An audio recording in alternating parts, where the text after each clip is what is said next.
Alhamdulillah wassalatu wassalamu ala Rasulillah wa ala alihi wa ashabihi wa mawalah, amma ba'du. Hadratul Mukarram, orang tua kita Abah Kiai Haji Thahir Nawawi, semoga senantiasa dalam lindungan Allah Subhanahu wa taala, fi hifdzihi wa inayatihi wa riayatihi wa kanafihi zahirihi wa batinihi fid dunya wal akhirah. Amin ya rabbal alamin. Bunda Hajah Maswiyah, Hajah Masnah juga semoga senantiasa dalam lindungan Allah Subhanahu wa taala, fi ridhah wa fi hifzihi zahirihim wa batinihim fid dunya wal akhirah. Bapak-bapak, ibu-ibu sekalian, alhamdulillah pada Senin pertama bulan ini kita diberi kesehatan dapat melanjutkan kembali pengajian kita, kitab Muqaddimatut Tasawuf. Saya mana, Pak?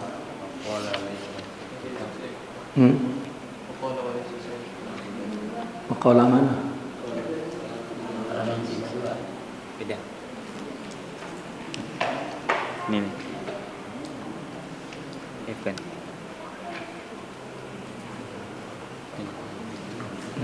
Ini berarti.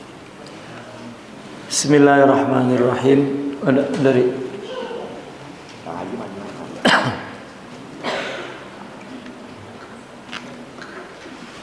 kita masih bicara tentang kemarin istilah sir al-khususiyah, ya, sirul khususiyah, ya. Itu sir rahasia al-khususiyah, ya, keistimewaan khusus. Sebetulnya istilah itu al-khususiyatu sirriyah, ya. Ini Arab.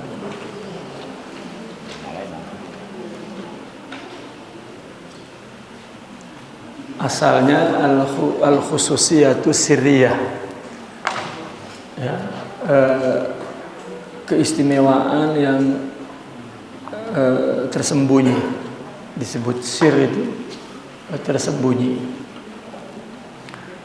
Kenapa tersembunyi? Karena dia sifat ruh, ya, bukan jasad. Artinya tersembunyi di sebalik jasad, gitu. Itu kita ceritakan kemarin bahwa kenapa disebut sir al-khususiyah, rahasia yang khusus, keistimewaan. Itu istilah untuk kesempurnaan rohani, ya, untuk kesempurnaan rohani, yang dimana rohani seorang sholihin, muttaqin, aulia, rohnya sempurna, memiliki akhlak-akhlak al-karimah. Nah, sifat mulia itu kan tidak kelihatan, ya, tidak kelihatan. Yang kelihatan fisiknya. Kita kan interaksi ke orang kan yang kita lihat fisiknya, kepalanya, tubuhnya, kakinya, tangannya, ya, bicaranya, begitu. Adapun sifat karakter, ini karakternya karakter rohani, bukan karakter fisik, ya, itu tidak kelihatan. Maka itu disebut sirrul khususiyah.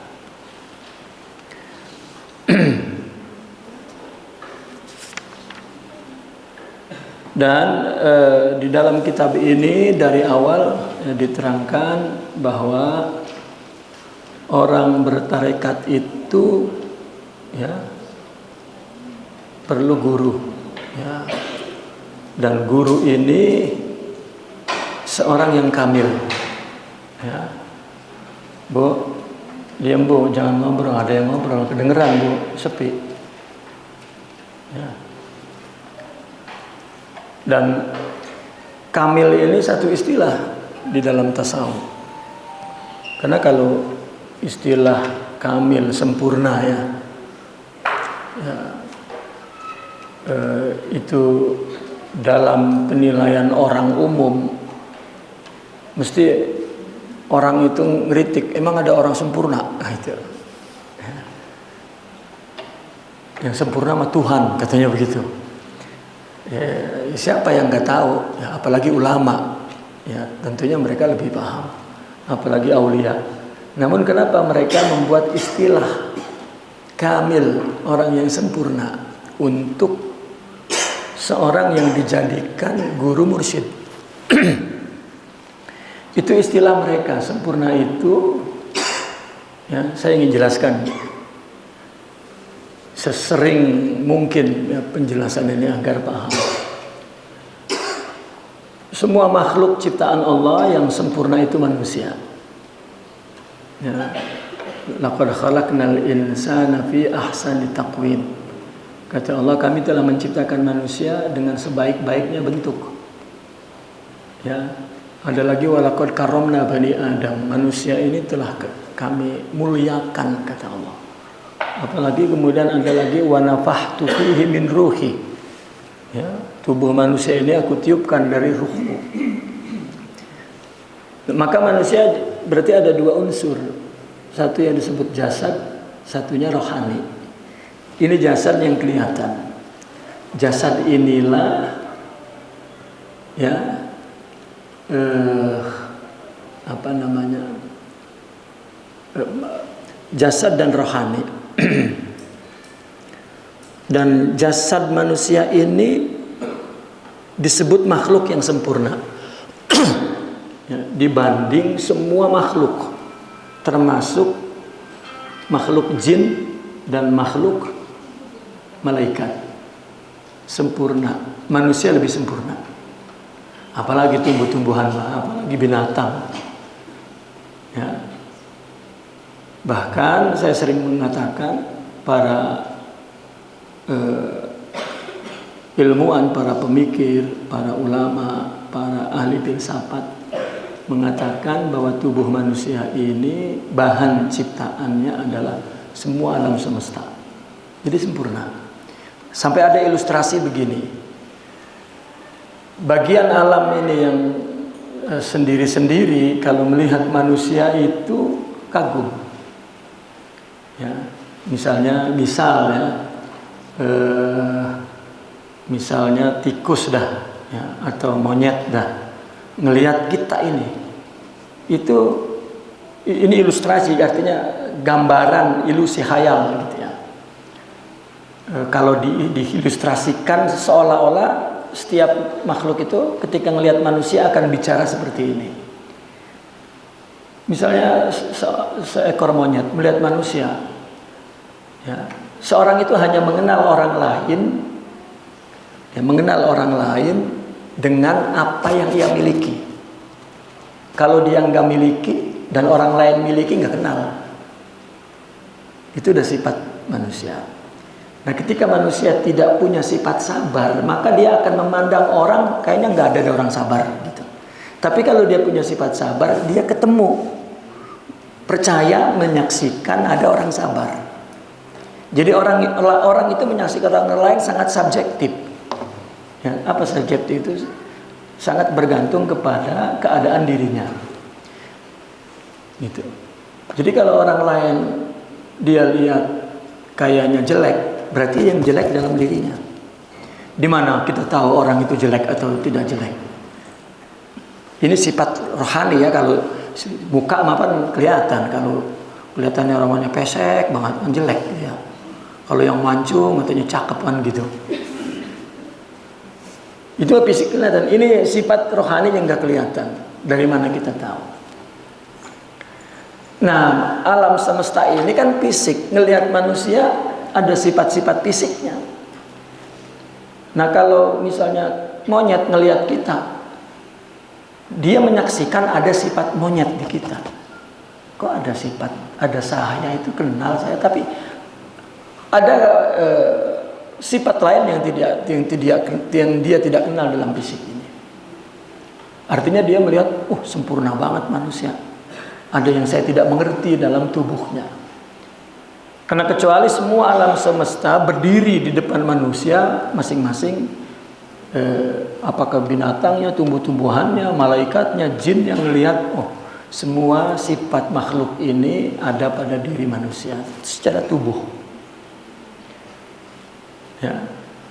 Sampai ada ilustrasi begini, satu makhluk kecil lihat manusia, dia akan mengatakan Allahu Akbar, itu dia melihat manusia itu. Allahu Akbar, karena itu ciptaan Tuhan kan. Allah Maha Besar. Contohnya Allah Maha Besar itu melihat makhluk yang sempurna itu manusia. Nah, kita ini baru akan takbir Allahu Akbar kalau melihat diri Rasulullah SAW. Allahu Akbar, sempurnanya Rasulullah SAW.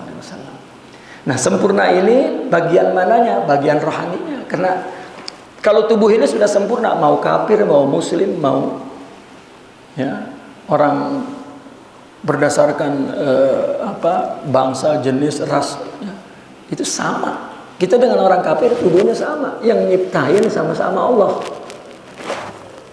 Ya, nggak ada. Kita tidak boleh menghina fisik orang kafir itu, karena yang nyiptain Allah kita. Nggak ada lagi. Dan sempurna.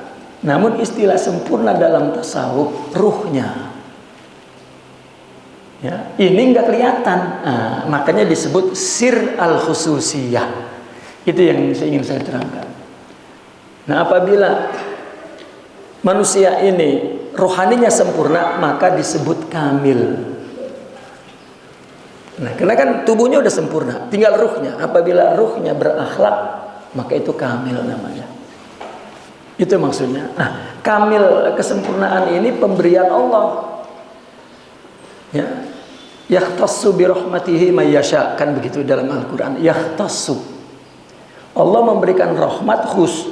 Allah berikan khusus kepada orang yang Allah kehendaki.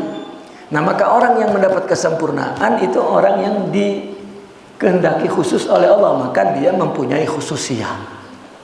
Karena tidak kelihatan, yang kelihatan fisik, maka itu disebut sir. Ya, al-khususiyah as-sirriyah. Keistimewaan, artinya kesempurnaan rohani yang gak kelihatan. Ini penghalangnya, hijabnya banyak. Pertama, tubuh. Kedua, ikatan-ikatan lain. Itu yang sering saya contohkan.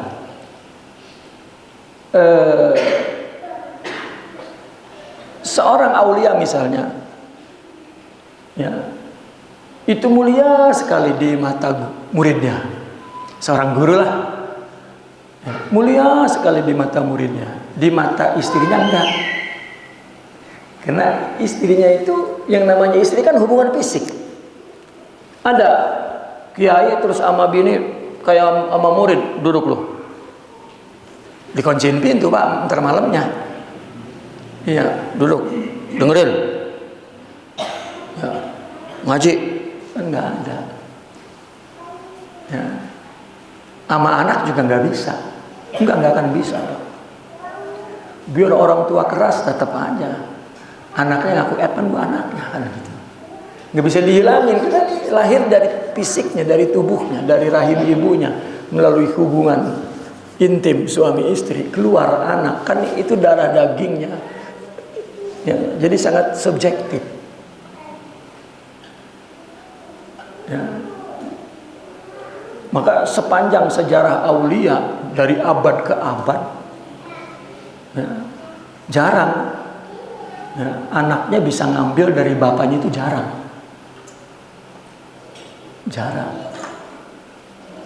Ya. Bahkan kalau kita baca sejarah, Syekh Abdul Qadir Al-Jilani saja tuh yang ya, hampir seluruh anaknya ngambil rohaninya dari bapaknya. Bahkan ada 3 atau 4 keturunan, setelah itu udah nggak bisa lagi. Ya. Kenapa? Karena hijab. Ya.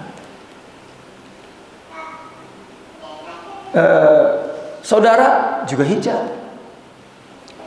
Ya, contoh nyata lah, misalnya dulu Ki Nawawi, adanya menyaksikan kewalian abangnya, enggak. Biar bengis kayak apa kayak mungkin di zaman hidupnya oke, begitu udah nggak ada mah udah. Itu hak, itu kudrat. Ya, kecuali yang Allah berikan rahmat baru. Imam Ahmad bin Hambal aja bininya itu ngambil pelajaran suaminya ketika mati. Ketika suaminya mati baru, ya Allah, tuh suami saya ternyata begini-begini. Baru belajar tuh, baru dia ikutin. Lagi ada emang nggak bisa karena hubungan zohirnya sangat kuat. Apa? Suami saya. Ntar malam ahehe. Wali itu ahehe gitu. Ya, nggak bisa. Kecuali dihapus. Saya membayangkan kenapa dulu Ki Ceger itu mau anaknya bengis itu mencoba memaksakan metode itu. Anak kudu ngambil, nggak bisa Pak, ternyata nggak bisa, hilang subjektivitas orang tua itu, nggak bisa. Dapatnya mah dari orang, baru paham. Ketika orang tua nggak ada tuh baru oh iya, yang bisa diulang lagi udah nggak ada. Mungkin kalau ada lagi nggak bisa lagi tetap, karena subjektif itu. Al-qurbu hijab, dekat itu hijab. Gitu. Saya dengar dulu ukuran orang Ceger misalnya begini. Ini semboyan yang saya pelajari dari Kiai Ceger dulu. Mulia itu nggak di luar, di sini. Artinya di sini itu kan di hubungan keluarga kalau mampu mendirikan kejujuran berarti di luar akan jujur kan begitu. Tapi susah membangun kejujuran di tengah. Contoh, kita ini kalau memberi saja sama saudara misalnya atau sama orang dekat nggak mau. Kenapa? Nggak terkenal. Saudara kan kalau kita memberi nganggapnya kewajiban, nggak ada menganggap kita dermawan, soleh. Tapi kalau orang lain cuman ngasih sekali aja seumur hidup, wah dia orangnya dermawan, dimuliakan. Kalau sama saudara kan menganggapnya kewajiban, jadi nggak mendapat penghormatan. Dan nafsu itu ingin dihormati. Jadi kalau mampu melakukan kesidikan, ya di sini berarti di mana-mana. Ya tapi saya yang mampu, ya tidak bisa. Ya Ki Ceger lagi hidupnya misalnya dihormati, begitu udah matinya kan hilang. Itu bukan salah karena al-qurbu hijab, dekat itu hijab, al-mu'asaratu hijab. Orang hidup semasa aja hijab. Saya baca kisah-kisah aulia dari abad ke abad. Jadi para wali itu dipuji oleh orang yang setelahnya, setelah mati baru muji. Baru bekas-bekasnya keingetan, ya, sifat-sifat baiknya baru oh ternyata ketika masa hidup enggak. Hidup semasa itu jadi hijab. Sehingga ulama mengatakan kecuali satu, Syekh Abdul Qadir Al-Jilani, yang memuji beliau itu mulai dari orang yang hidup semasa. Bahkan sampai ada ulama yang meneliti orang yang di zaman Syekh Abdul Qadir hanya satu orang yang tidak memuji. Bukan mencela, tidak memuji. Kan orang nih wali misalnya hidup semasa itu tidak dipuji oleh orang sejamannya dan bahkan dicela, dikritik, disalahkan. Begitu mati baru oh ternyata benar begitu. Ini sejarah ya, ulama mengungkapkan sejarah setiap para aulia. Syekh Abdul Qadir hanya satu orang yang tidak memuji di zamannya, hanya satu orang tidak memuji, bukan mencela. Itu ya kehebatan Syekh Abdul Qadir Al-Jilani. Saya ketika membaca sejarah itu membayangkan, mungkin Ki Ceger itu mencoba untuk menjadi Syekh Abdul Qadir gitu. Ya. Tetapi ya ketika saya pelajari teliti, tidak seperti Syekh Abdul Qadir. Mungkin di zamannya pun banyak yang mencela, dan setelah wafatnya juga banyak yang mencela. Ya, karena manusia sebaik apapun tetap tidak selamat dari yang mencela. Ya, karena subjektivitas manusia itu tidak dapat ditinggalkan. Artinya orang itu tidak dapat meninggalkan dirinya. Seperti istri nggak bisa ninggalin istrinya di depan suami, nggak bisa. Anak nggak bisa meninggalkan sebagai anak di depan bapaknya. Saudara, abang atau adik, empok, ya, nggak bisa ninggalin sifat itu di depan saudaranya. Dan itu yang dikedepankan. Gitu. Nah, ini disebut sirrul khususiyah. Ya, nggak bisa kita anak wali, kita cucu wali, kita ponakan wali. Oh, saya mah ponakan, nggak bisa. Sedangkan dia sendiri tidak dapat mengambil khususiyah ini, nggak bisa. Itu nisbat fisik, hubungan rahim. Itu mah diatur oleh syariat. Mesti akur, mesti bersaudara, mesti ya. Ya, orang mungkin sama muridnya nunduk begitu, sama ponakannya makan nggak halau kan gitu. Kenapa? Ada adab saudara, ini mah adab murid, kan beda. Nah, Ki Ceger mau mencoba menjadi kiai untuk semuanya, saudaranya apa semua. Itu metode dilakukan oleh Syekh Abdul Qadir Al-Jilani. Ya. Detil sekali sebetulnya. Ya, tokoh-tokoh seperti itu ada yang terbuka, ada yang tegas dan lain sebagainya. Al-muhim yang ingin saya jelaskan adalah khususiyah itu tidak dapat dilihat dan ditularkan, katakan, ditiru, diteladani, ya, kecuali dia meninggalkan seluruh hijabnya, ya, meninggalkan seluruh hijabnya. Dia mesti duduk, ya, sebagai orang yang memerlukan. Apa bedanya Sayyidina Abu Bakar dengan Abu Jahal? Sama-sama hidup semasa, bahkan kalau hubungan kerabat lebih dekat Abu Jahal kepada Rasulullah. Tapi Abu Jahal melihat Muhammad bin Abdullah, Sayyidina Abu Bakar melihat Rasulullah. Ini kan sir khususnya. Rasul kan rohani itu. Itu bedanya. Bukan Nabi kurang hebat, nggak bisa Nabi bikin Abu Jahal seperti Sayyidina Abu Bakar, nggak bisa, karena Allah yang melakukan, bukan manusia. Nah itu, ya. Sehingga ada keterangan begini di dalam tasawuf nih.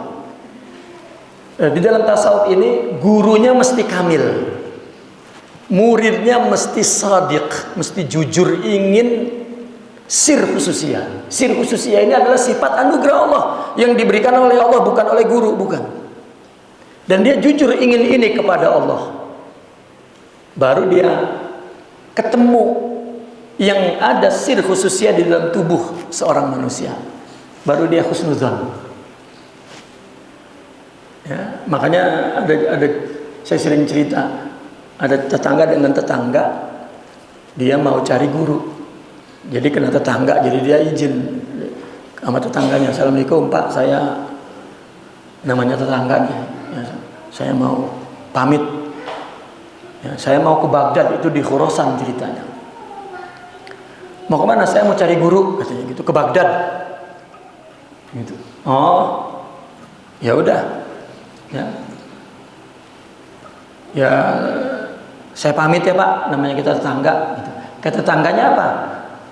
"Ya udah, guru mau ada di depanmu," katanya gitu. Karena dia bilang mau ke Baghdad, seolah-olah guru mau ada di depanmu artinya yang engkau akan pergi ke Baghdad ini. Gitu. Itu si seorang mursyid itu mencoba untuk memberi isyarat, guru mau ada di depanmu. Enggak ketangkep karena dia melihatnya hubungan fisiknya semasa, dekat, tetangga dan lain sebagainya. Nah itu, maka nggak ada orang. Gimana sih cara cari guru? Kita tahu bagaimana cari guru yang kamil, cari mursyid yang kamil. Enggak ada ciri-ciri fisiknya, Pak. Ini sirul khususiyah. Ini khususiyah yang disembunyikan. Enggak ada ciri-cirinya, enggak ada. Kalau mursyid kamil, apa cirinya? Enggak ada, Pak. Ya. Kalau cirinya mursyid kamil sama bininya galak, suka gamparin, bukan, Pak. Ya, atau mursyid kamil kalau ditembak nggak mempan misalnya. Itu mah di agama Buddha juga banyak begitu. Ya, nggak ada ciri-cirinya. Jadi gimana cara ulama menjawab atas pengalaman dan memang fakta agama? Nah, orang yang ingin Allah, baru Allah buka hijabnya dan dia akan terinteraksi dengan rohaninya itu. Tahu-tahu suka, tahu-tahu melihat husnuzon dan gitu. Ya. Nah, ini sir al-khususiyah. Inilah yang disebut kamil. Kamil itu tubuh manusia sudah kamil, rohaninya sempurna, maka disebut kamil. Klop zahir dan batinnya sempurna. Itu namanya kamil. Nah, baru kemudian waqala. Ini dalam kitab Lataiful Minan yang dikatakan oleh Syekh Imam Abdul Hasan Asyazili. Apa kata beliau? Walaysa saykhuka man sami'ta minhu qala radhiyallahu anhu wa nafa'na bihi wa bi ulumihi fid dharain amin ya rabbal alamin. Wa inna ma saykhuka alladhi akhadta anhu, katanya. Gurumu itu bukan orang yang kamu mendengar darinya, bukan guru ngaji. Innama syaikhuka, gurumu hanyalah alladzi akhadta anhu, yang dapat kamu tiru darinya, kamu ambil. Ya. Guru yang dapat kamu ambil apa? Diambil apanya? Meniru sifatnya. Bukan apa yang kita dengar dari ucapannya, tetapi dari sifat yang ada dalam dirinya. Dan tadi itu, makanya kenapa saya mula-mula itu menerangkan, seorang murid itu mesti sodik, mesti tujuannya betul ingin Allah dan ingin mendapatkan sifat rohani baru dapat. Kalau enggak. Jadi kita jangan memahami begini, seorang wali punya kesempurnaan rohani itu bisa memindahkan ke tubuh kita. Tidak. Kitanya mesti memohon kepada Allah, karena Allah yang memberi, bukan ini mesti diubah. Kalau memang kita pemahamannya seperti itu, bukan, mesti diubah. Makanya tadi saya bicarakan, kalau memang itu wali yang bisa, yang dikasih anaknya dulu. Kalau anaknya tidak sidik, tidak jujur, enggak. Karena Allah yang tahu, bukan. Mungkin orang tua itu bisa ditipu oleh anaknya. Anaknya selalu bersikap khidmat dan baik, tapi Allah tidak bisa tertipu. Tidak bisa. Ya kalau enggak, ini agama apa namanya? Ya, ini agama tauhid. Ya Allah yang ngasih. Jadi orang kalau nyari Allah, baru dia akan dibuka,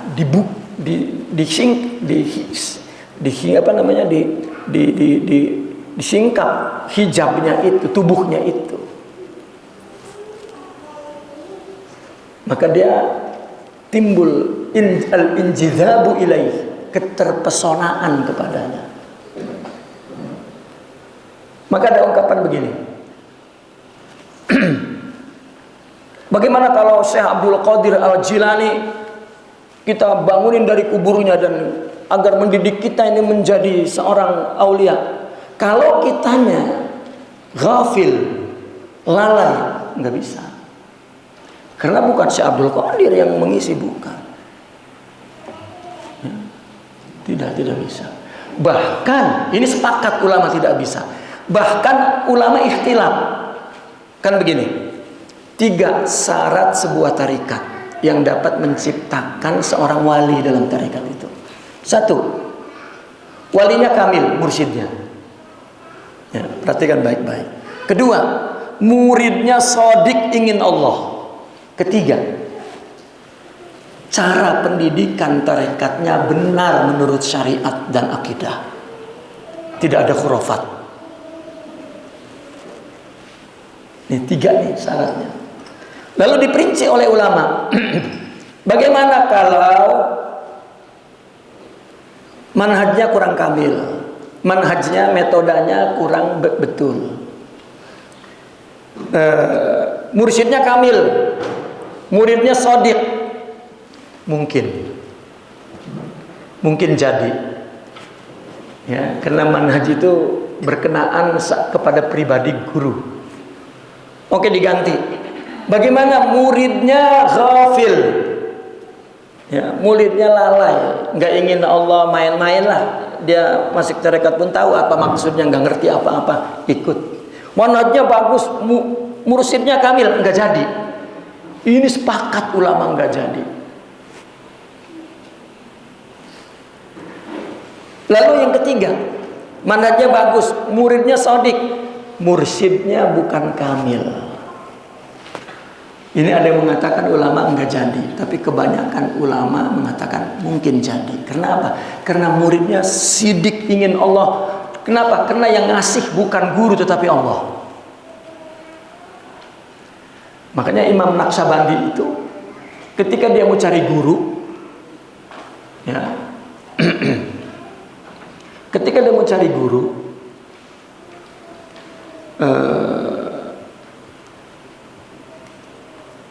dia pergi ke satu tempat untuk mencari guru.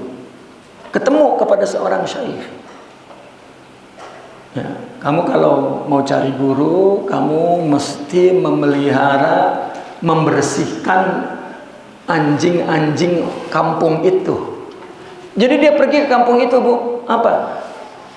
Dicari setiap rumah ada anjingnya, dibersihin, dimandiin. Ya, dengan cara pikir yang bagus lah. Gitu. Tiap hari begitu. Tiap hari begitu. Kemudian udah dia yang dikira sudah perintahnya cukup dilakukan, lalu dia pergi. Lalu dia jalan. Ya, ingin mencari guru. Lalu tiba-tiba, karena perintahnya kalau engkau melakukan itu nanti kau ketemu gurumu, katanya gitu. Tiba-tiba dari jauh ngelihat ada bayangan jalan gitu. Wah, ini mungkin nih. Nggak tahu anjing lagi baik, Pak. Anjing. Tiba-tiba anjing, ya, kaki depannya itu ngangkat begitu. Wah, padahal mau kencing, Pak. Tapi karena dia ini pikirannya baik, ya, dan sangkanya baik, artinya kata gurunya nanti kamu akan ketemu guru, dikira anjing, gurunya diterima aja tuh.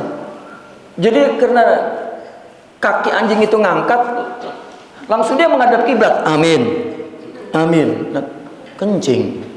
Ini kan kejujuran. Ya, setelah itu baru, ya, ketemu gurunya Abul Hilal, ya, Al-Hakali. Baru dites kejujuran itu, ingin apa? Jangan melihat fisiknya apa, tidak. Kalau orang sudah melihat fisiknya, dia telah meletakkan kebenaran itu pada orang, bukan dari Allah. Ya. Karena ada istilah, carilah kebenaran, jangan cari orang. Kalau kita paham tentang kebenaran, maka tahu siapa orang yang punya kebenaran, punya hak. Karena kalau sudah berkelompok kepada orang, maka dia akan banyak menolak kebenaran. Karena dia letakkan kebenaran itu di orang. Ya, al-haqqu minallah fala takunanna minal mumtarin. Nah itu cari Allah baru. Jadi kalau muridnya jujur ingin Allah, meskipun gurunya kurang sempurna katakan, itu bisa jadi Pak, bisa jadi. Karena yang ngasih Allah bukan guru. Inilah sir al-khususiyah. Makanya terus ciri-ciri guru nih diperincikan kan. Sebelumnya kan diringkaskan dengan syair itu 3 sifat. Sekarang dirincikan oleh Syekh Abdul Qadir Al-Jilani. Laisa saykhuka man sami'ta minhu. Guru itu bukan yang kamu dengerin omongannya. Artinya bukan apa yang kamu dengar tentang kebaikan, tentang seperti ngaji nih. Tetapi guru itu orang yang kamu ambil darinya, kamu tiru. Namun tadi syarat menirunya tadi itu. Kita jangan, ini apa kita tiru nih. Ya. Kalau nggak ada yang ditiru nggak bisa. Jadi ada lagi hikam begini. Jika ada seorang murid terkesan dengan kata-katanya, tetapi tidak meneladani perbuatannya, itu ada 2 problemnya. Apakah memang perilaku gurunya itu tidak baik sehingga tidak dapat diteladani? Berarti itu bukan mursyid. Nah, kalau ternyata gurunya itu memang perbuatannya baik dan patut diteladani, berarti muridnya yang main-main. Padahal semua ilmunya dia dapat dan terkesan, tetapi dia tidak dapat melakukan. Apakah tidak ada contohnya di gurunya? Atau dianya memang main-main? Nah itu. Jadi jangan kita katakan bahwa wali itu bisa memindahkan. Tidak. Ya kan itu hak Allah. Seperti ngaji lah. Ya. Ini misalnya ngaji nih. Ada anak saya ngaji di sini. Apakah anak saya lebih bisa mengambil ilmu dari? Tidak. Siapa yang sungguh-sungguh itu yang dapat. Nah kan dia anaknya. Mungkin. Ya. Istri saya kalau ngaji sama saya ngantuk. Coba ngaji sama guru semangat. Ya. Yang di Malaysia sebelum saya kawinin, ngajinya semangat. Begitu udah jadi bini, Pak, ngaji ngantuk. Kata saya, kenapa ngantuk? Abang-abang gua lakinya. Lagi sebelum saya kawinin di kayak, ngajinya semangat bener. Begitu udah jadi bini, langsung ya. Itu kenapa tuh? Itu saya melihat faktanya itu, Pak.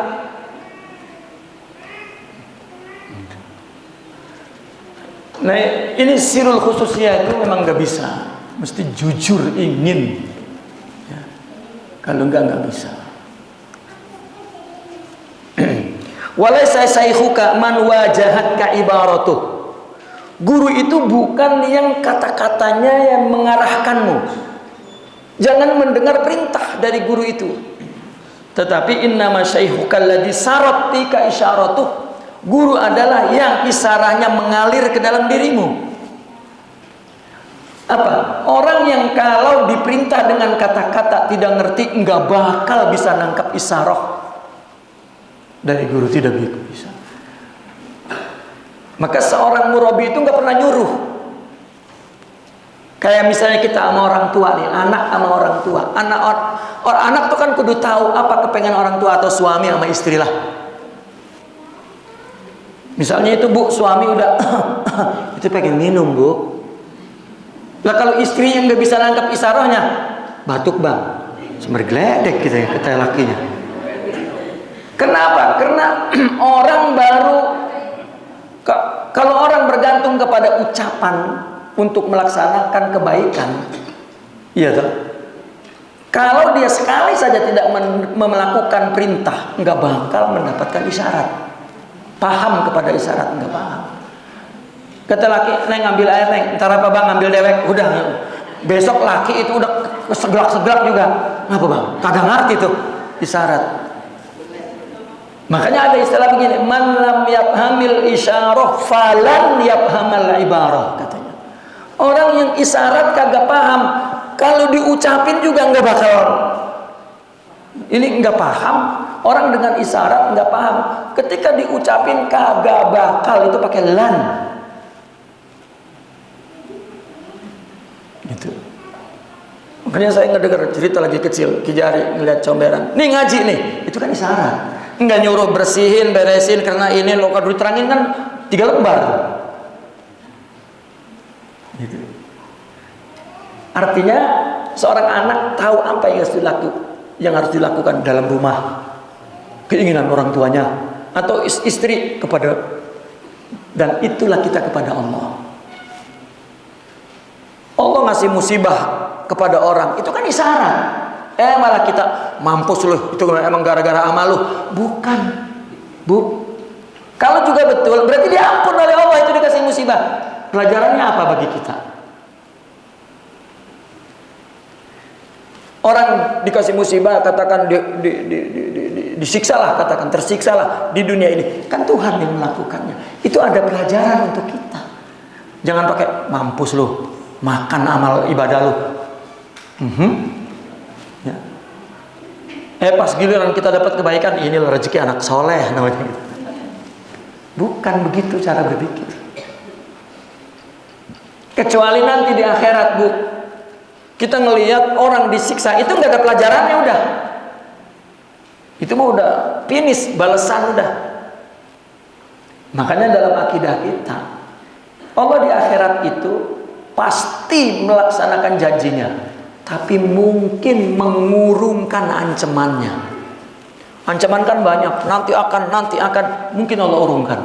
Kenapa? Karena siksa di akhirat nggak berguna untuk orang lain, kecuali kepada dirinya sebagai penghapus dosanya. Selesai, nggak ada lagi pelajaran. Kalau di dunia banyak sekali. Maka hati-hati dengan musibah yang ditimpakan oleh orang lain, itu pelajaran. Itu isyarat tuh, Allah nggak ngomong. Coba di Al-Quran itu kan banyak Allah ngomong, nggak ngerti. Nah, para wali itu orang yang paham isyarat. Dan ketika di dalam tarekat, guru itu nggak akan nyuruh A, B, C, D, enggak. Allah tumbuhkan paham untuk melakukan A, B, C, D itu. Belum diperintah, belum diomong, enggak bakal. Karena wabil isyaratil labibu yafhamu. Hanya orang yang cerdas spiritualnya yang memahami isyarat. Dan pendidikan tarekat mencerdaskan spiritual.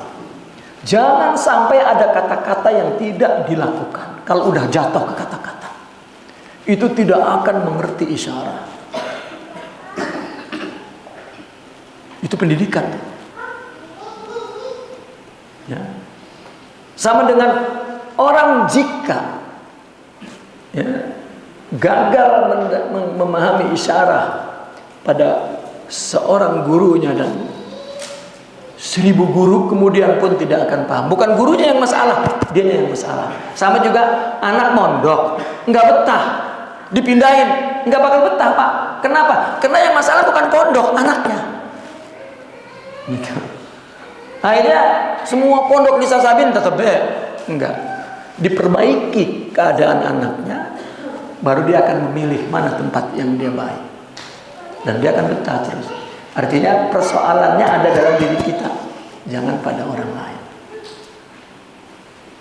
Itulah guru itu bukan orang yang kita tunggu-tunggu arahan ucapan dalam bentuk ucapan, tapi justru kita mencoba untuk memahami isyaratnya apa yang perlu dilakukan. Itu. Dan di guru itu ada. Guru tahu, murid bersama guru, dan murid ini gagal sudah tidak akan sudah tahu, tapi tidak akan ditinggalkan, tetap, karena itu makomnya. Udah nggak bisa, karena itu makomnya. Dan tidak boleh menghina manusia, itu nggak boleh. Ya, kamu gagal, enggak. Setiap orang, ya, likulli unasin masyarabuhum. Bukan yang ala syakilati. Setiap orang sudah menurut keadaannya masing-masing. Walaysa saykhuka man da'aka ilal bab. Guru itu bukan yang ngajak kamu ke pintu. Apa pintu itu maksudnya? Bukan mengajarkan kepada syariat. Syariat itu pintu. Bukan hanya mengajarkan sholat, puasa, apa itu. Bukan. Innama syaikhuka alladzi rafa'a bainaka wa bainahul hijab. Gurumu hanyalah orang yang menghilangkan hijab antara engkau dengan Tuhan, yang mendidik nafsunya. yang mendidik adab. Ya. Ya, ibu-ibu ngaji, ya, didengerin aja enggak? Karena gurunya ngaji dia yang ngomong. Ya, bagaimana mau dihilangkan hijabnya antara dia dengan Allah? Ya. Jadi seorang murabbi seorang yang kamil dalam tarekat bukan yang hanya nyuruh syariat, bukan sampai pintu, tetapi disingkapkan hijab. Apa hijab? Nafsu. Itu hijab.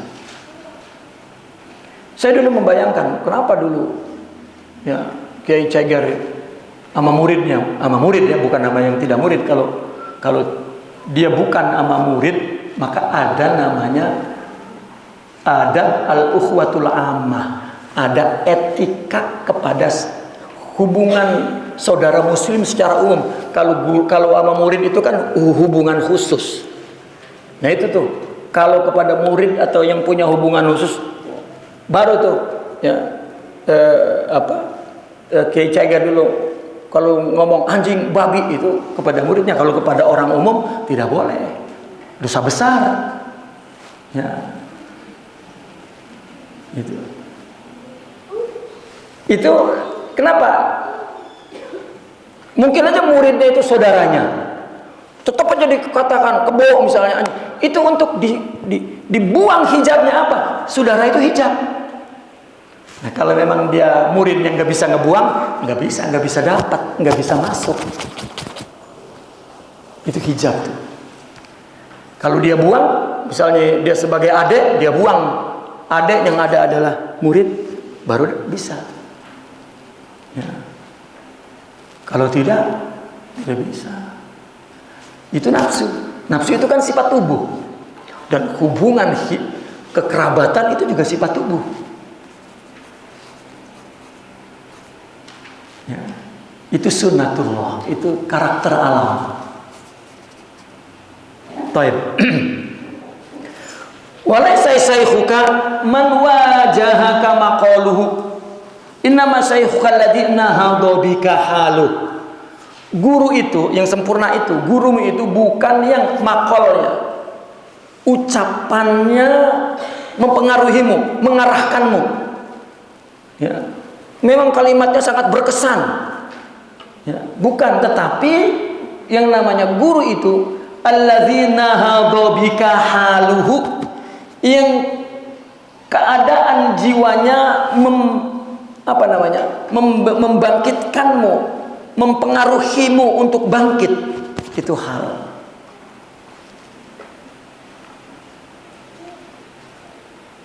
Saya dengar dulu, ini hal nih di Ceger misalnya dulu, ketika ada misalnya Kilmawi dulu ada di sini, itu rasanya kata orang yang hidup pada waktu itu, kalau Kilmawi misalnya ada di sini, rasanya sembahyang semangat gitu, ngaji semangat, zikir semangat, asal dia nggak ada, lemes. Kan berarti ruhnya kita nggak ada. Ruh yang perlu kita miliki ada dalam tubuh yang bernama Nawawi gitu. Ketika dia hadir, itu halnya membangkitkan kita. Ketika dia nggak ada, lemes. Gitu. Nggak ada pisan, ya udah, lungsek, udah. Tahu lungsek, Bu? Maka perlu ada tubuh yang di dalamnya ada hal. Apa hal? Suasana batin yang penuh dengan sifat-sifat mulia, aura batin ya, karena itu penjagaan Allah itu. Nanti ucapan dia menggambarkan halnya gitu, menggambarkan keadaan dia sabar, keadaan dia selalu ingat Allah. Maka apabila menghadapi problem, mesti ucapannya mengikuti suasana batinnya, itu keadaan batinnya. Dia akan mengatakan semua Allah ya, jangan saling menyalahkan, jangan semuanya datang dari Allah. Ucapannya akan mengekspresikan keadaan jiwanya, dan itu yang akan merubah orang lain. Makanya ada ungkapan begini, Dakwah bil hal itu ada istilah. Ada halu rajulin wahid, keadaan jiwa yang sempurna dari satu orang bisa merubah 1000 orang. Tetapi maqal al-purajul, ucapan 1000 orang belum tentu bisa merubah satu orang, karena ucapan pengaruhnya kecil. Padahal ucapan pengaruhnya ada, tapi kecil dibanding hal. Ya. Orang ngomong bener tetapi jiwanya nggak bener, itu nggak bakal masuk ke hati orang, nggak bakal. Karena pengaruh kata-kata itu sedikit sekali. Bahkan mungkin orang nggak suka mendengar kata-katanya, padahal bagus banget. Kenapa? Karena ya, halnya tidak ada. Mungkin ada orang ngomong diem, tapi orang niru. Itu hal. Itulah yang dikatakan satu hal pada satu orang bisa merubah 1000 orang. Tapi 1000 ucapan orang belum tentu merubah satu orang. Jadi dakwah itu perlu hal. Kalau dia bilang sabar, dia memang penyabar. Nah, kalau tidak punya hal, itu cuman punya makol, cuman punya kitab. Bu nih, kayak kita ngaji ini, bu nih kitab nih. Ya, itu mah ilmu. Tapi untuk tarbiyah perlu hal. Ya. Maka ketika ceger itu ngaji itu hal itu panjang itu, bukan tingkah perilaku, bukan fisik, bukan. Hal itu begini. Rohani tadi itu akan sempurna jika punya sifat-sifat mulia. Oke? Sifat-sifat ini mulia, mesti sabar, syukur, ridha, wara, juhud, ya, mahabbah, ma'rifat, yakin. Ya, itu sifat-sifat itu. Ikhlas, sidiq, ya, ridha. Sifat-sifat itu jika sempurna dalam tubuh manusia, ya, maka sifat-sifat itu akan membangun di dalam rohaninya satu suasana rohani itu. Sekarang ibu punya sifat sabar, temannya tidak punya. Dua-duanya bersama-sama menghadapi musibah. Beda keadaan jiwa dua orang ini, Bu. Ya. Yang sabar tenang, senyum, tapi yang enggak punya sabar, lu diem baik, goblok banget lu. Ini kan kita coba dia ngatain goblok namanya. Lu jangan diem baik. Dia nggak bisa ngelihat aura, suasana, hal sabar, nggak bisa karena nggak punya. Bahkan mungkin ngatain goblok, orang mah jangan sabar-sabar banget. Laki lu kawin lagi, lu mah diem baik, goblok. Coba, ya Pak. Contoh gitu Bu, contoh. Ya kan kalau nggak sabar kan marah bini. Coba kalau sabar mah. Contoh Bu. Kesel Pak, contohnya itu kesel dia. Nggak punya hal. Tapi yang punya hal ini adalah suasana batin yang ditumbuhkan dari sifat yang jadi sifat dia, sabar, syukur. Bagaimana kalau sifatnya banyak? Satu sifat punya hal. Kalau sifatnya udah jadi karakter dia, dan itu Allah yang memberi, bukan kita. Itu hal. Dan inilah yang mempunyai yang menjadi faktor, yang menjadi motif melahirkan perbuatan. Jadi perbuatan manusia itu dilahirkan oleh dua, Pak. Pertama oleh pikiran, hasil dari pelajaran, dari pengetahuan. Dia tahu, maka dia perintah pikirannya untuk melakukan. Ini lemah. Ya, perintah yang kuat jika perintah itu datang dari hal, dari suasana batin yang tumbuh dari sifat rohani, sifat hamba, sifat rendah diri, sifat itu punya suasana batin yang memerintahkan orang untuk melakukan. Kenapa para wali dulu Pak dibuat-bugin, dicambuk, dicabutin kukunya, dia tidak meninggalkan agama? Halnya itu. Sekarang mah nggak dicabut Pak, dilemparin amplop langsung berubah agamanya. Nggak dicabut lagi kukunya, dimainin emosionalnya, udah berubah. Nah, itu kekuatan hal. Nah, jika di sebuah tempat ada satu saja begitu, itu kita terlindungi oleh Allah tuh. Ya, satu hal, nggak ada aja. Enggak. Nah, ini namanya nahadha bika halu. Jadi yang kita cari ini orang yang apabila kita bersama dia, kita semangat. Kalau nggak ada, lungsek. Shaykhuka huwa alladhi kharaja bika min sijnil hawa. Guru itu adalah orang yang mengeluarkanmu dari penjara hawa nafsu. Ini tubuh ini penjara bagi ruh. Sehingga sifat-sifat tubuh mendominasi. Sehingga agama pun kita lakukan atas dasar dari sifat-sifat tubuh ini, hawa nafsu. Agama itu hanya dapat dilakukan oleh sifat-sifat rohani. Gitu.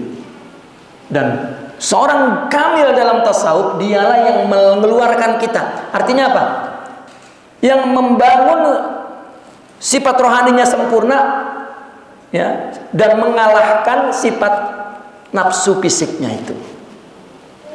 Makanya disebut tarbiyah ruhiyah, pendidikan kerohanian.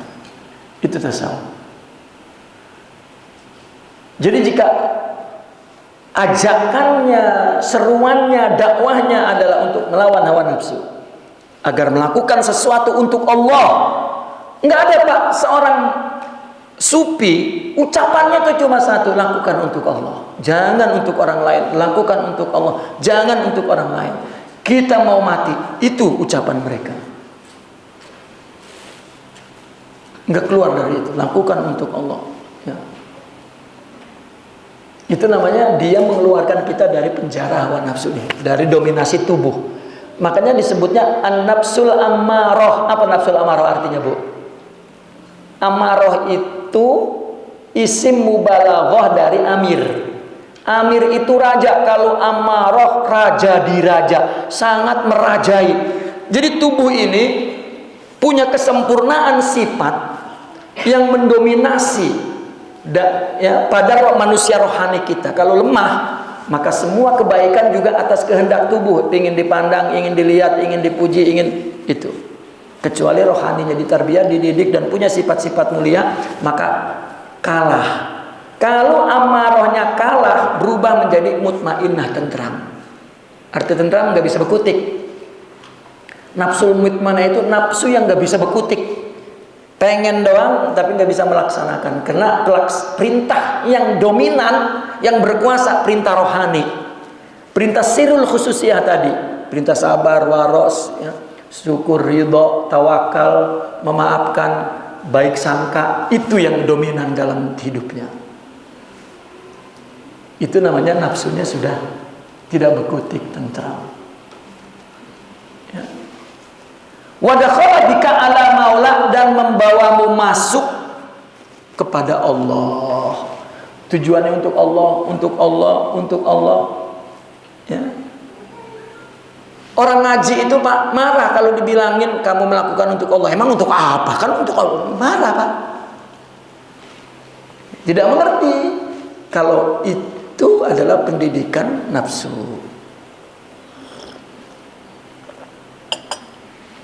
Ya. Shaykhuka huwa alladhi ma zala yajlu mir'ata qalbik. Gurumu adalah yang ma zala yajlu mir'ata qalbik.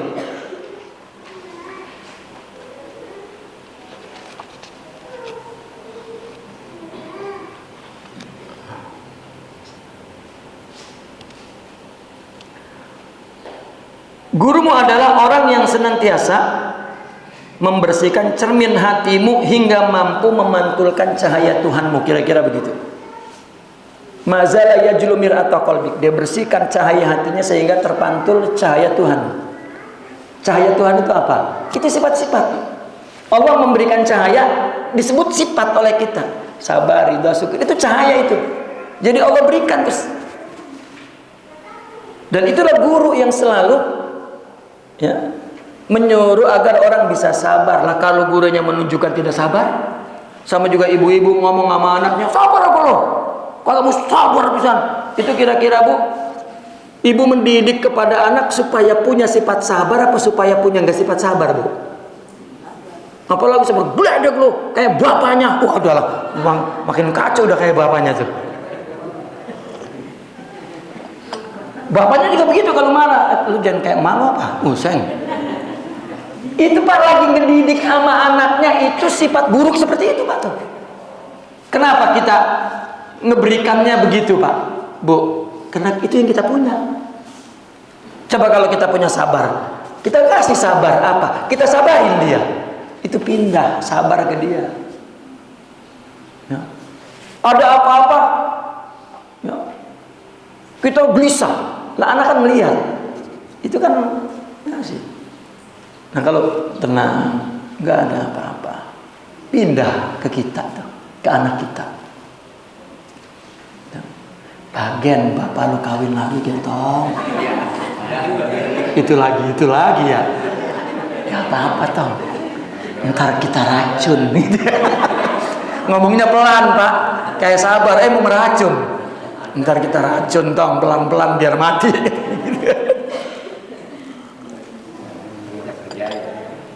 Itu ya, kenapa dikatakan al-um hiya madrasatun ula? Ibu itu adalah pendidikan pertama. Ya. Itu guru-guru di sekolah nerima murid itu berwarna-warni Ibu. Ya, guru yang psikologi mungkin nggak baca ini, mungkin emaknya rewel nih, ini bapaknya, ya karena warna-warni itu. Nah, orang yang kamil itu orang yang senantiasa ya mencerahkan cahaya cermin di hatinya tuh. Hatta tajallat bihi anwarur rabbik, sehingga terpantulah cahaya Tuhanmu. Nahaba bika ilallah, dia akan membangkitkanmu kepada Allah. Fanahatta ilaihi, akhirnya kamu sendiri bangkit kepada Allah. Gurunya yang jiwa gurunya yang selalu hudur kepada Allah, sabar kepada Allah, berbaik sangka kepada Allah, dan ketika menghadapi masalah dia berinteraksi dengan muridnya, ya nggak ada buruk sangka. Ya. Saya dulu mencari guru itu Pak, ujiannya begini. Kalau lidahnya gibah itu bukan mursyid, itu udah tes. Saya ngadep ke guru saya omongin orang. Saya nunggu dia mengatakan buruk, enggak. Oh iya, itu memang bagus itu. Bagus. Saya coba lagi. Baru. Ya kalau gibah mau sama kita kan gitu. Hatta lidahnya bersih, tidak kotor. Karena lidah itu, ucapan itu cermin dari jiwanya, cermin dari hal keadaan jiwa itu. Itu yang bisa membangkitkan orang. Itu yang kalau orang itu hadir, ya, seolah-olah kata mereka semua kena ampun dari Allah. Ya. Itu pun kembali ke atas jika si muridnya menadah napahat cahaya itu kepada Allah. Kalau enggak, sama seperti orang-orang kafir ngelihat Nabi akhlaknya bagus, makin enak ngelihatnya, makin ke ubun-ubun, makin mulia itu Nabi, makin memuntah udah gitu, sampai Allah kasih hidayah baru.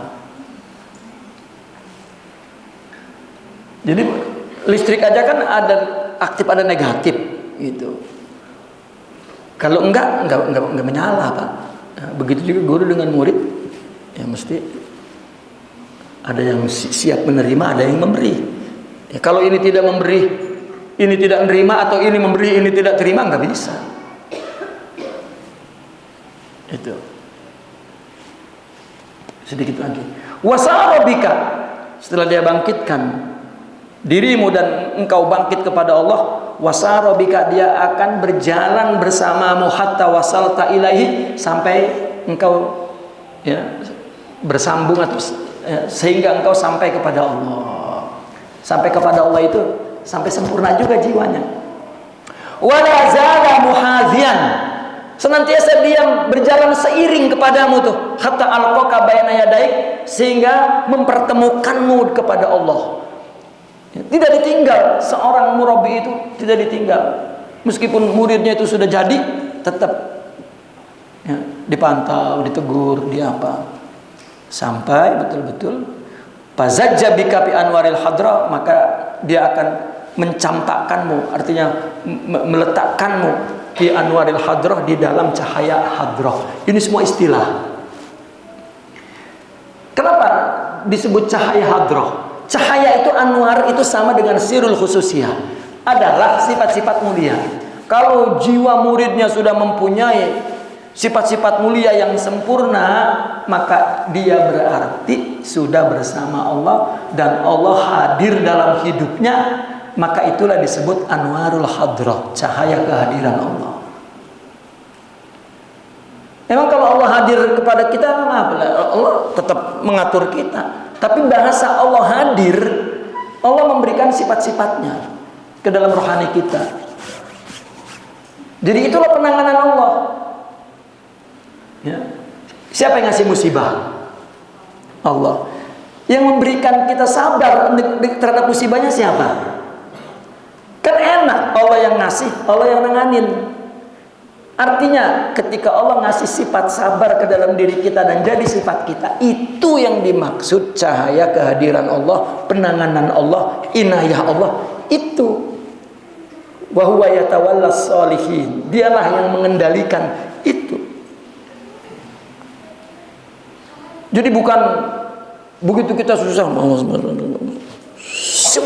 datang. Itu khayalan. Nabi Musa aja berdoa 40 tahun baru dikabul. Kecuali film sinetron langsung jadi. Lah kalau nunggu 40 tahun tak bubar penontonnya.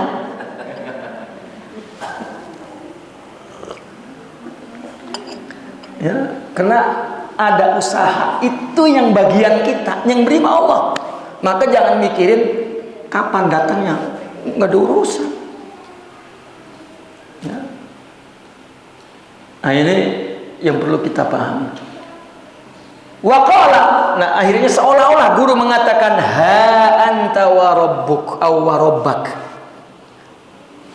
Inilah engkau Tuhanmu. Artinya jiwanya sudah sempurna dan dia akan dikendalikan oleh Allah, dah sudah engkau bersama Tuhanmu. Nah setelah itu maka murid ini akan diperintahkan oleh gurunya untuk mengajak orang lain kepada Allah. Kemana ngajak orang lain kepada Allah?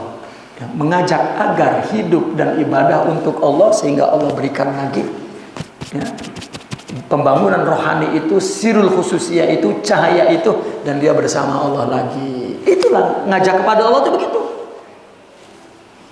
Dan itulah dakwah tuh, sampai mendidik orang seperti itu. Ya, dan itulah murabbi, itulah kamil. Ini orang masuk tarekat pengen jadi dukun, pengen manjur, pengen, itu bukan tasawuf, Pak. Ya. Kenapa?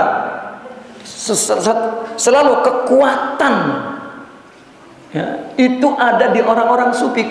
Karena kebergantungan dia kepada Allah sangat tinggi. Siapa yang bisa ngelawan Allah? Itu saja sebetulnya kuncinya. Ya. Nah selanjutnya ini baru ada pertanyaan, seolah-olah Al-Imam Asy-Syadzili itu menimbulkan pertanyaan. Pertanyaannya apa? Fa'ayna man hadza wasfuh. Ilok ada orang yang sifatnya seperti ini. Akan dijawab lagi oleh Syekh Imam Asy-Syadzili itu. Kita mungkin tumbuh pertanyaan itu tuh. Beliau sudah tumbuhkan tuh dalam kitabnya. Kita tadi kan itu orang ada yang begitu tuh. Ya, selama kita tidak memiliki sifat kesempurnaan itu, memang kita ya, akan mempertanyakan ada apa enggak. Contoh begini. Sholat itu 4 rakaat berapa menit, Pak? Sholat berapa menit? Kita perkirakan berapa? 5 menit. Dari takbir Allahu Akbar sampai salam. Saya tanya, ada enggak selama 5 menit itu orang enggak kepikiran apa-apa? Betul-betul tenggelam kepada Allah. Ada enggak, Pak? Orang. Kenapa orang? Karena kita enggak bisa begitu. Lalu karena kita enggak punya istighraq itu, Kita akan mengatakan kayaknya nggak ada orang. Nah itu Pak, Bapak kalau nonton bola 2 jam istighraq, oke? Lah 2 jam bukan 5 menit itu. Bisa gelengan. Sampai anaknya datang nyuruh pulang ke sama ibunya, diomelin, sono Pak, malu sono. Bisa. Kenapa 5? Berat Pak menghadap Tuhan itu. Allah udah kasih umpan nafsu, setan, macam-macam itu. Ya, tidak boleh kita remehkan itu nafsu. Memang itulah peperangan dalam dunia ini. Ada baik buruk Allah ciptakan tuh. Susah Pak.